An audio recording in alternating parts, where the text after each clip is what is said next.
Merci de vous joindre à moi pour la Minute Biosécurité de Vétoquinol. Nettoyer et désinfecter votre établissement ou animalerie ne devrait pas être une tâche ardue. Arrêtons-nous et pensons à la biosécurité. Est-il facile pour vous de déterminer le niveau de risque tout au long de votre pratique? Vétoquinol utilise les feux de circulation pour vous aider à naviguer dans votre programme de nettoyage et désinfection. Commençons par la zone à faible risque, la feu vert. Dans une zone verte, la probabilité d'exposition aux maladies infectieuses est faible. Ces autres comprennent le bureau, les pharmacies, l'entrepôt et les couloirs. L'utilisation d'un nettoyant suivi d'un désinfectant dans ces zones à faible risque est idéale et recommandée sur une base hebdomadaire. Sachant que les cliniques sont très occupées, vous pourrez peut-être utiliser un processus de nettoyage et de désinfection en une seule étape avec un seul produit qui possède à la fois des propriétés nettoyantes et désinfectantes.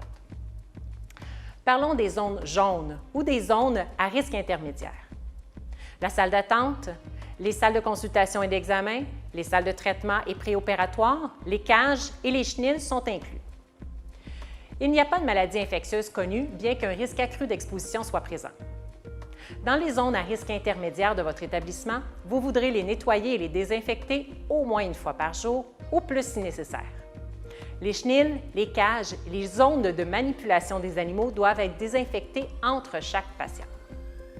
L'utilisation d'un détergent ou d'un savon neutre suivi d'un de nos désinfectants est une bonne pratique. Stop! Zone rouge ou à haut risque de votre hôpital. C'est là que les animaux malades ou contagieux sont présents ou s'il y a du trafic important avec des chaussures contaminées. Dans ces zones, un nettoyage et une désinfection en 2 étapes est obligatoire. L'utilisation d'un nettoyant est recommandée, suivi d'un désinfectant à large spectre. Les salles d'opération, d'isolement et potentiellement les salles d'examen ou de traitement lorsque nous savons qu'elles ont été contaminées par un patient malade.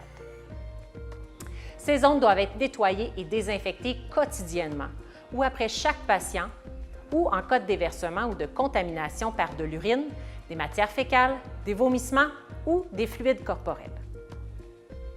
L'évaluation des niveaux de risque à votre clinique et le choix des produits appropriés est maintenant à votre portée.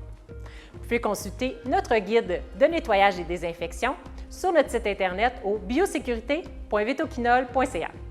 Merci beaucoup et à la prochaine!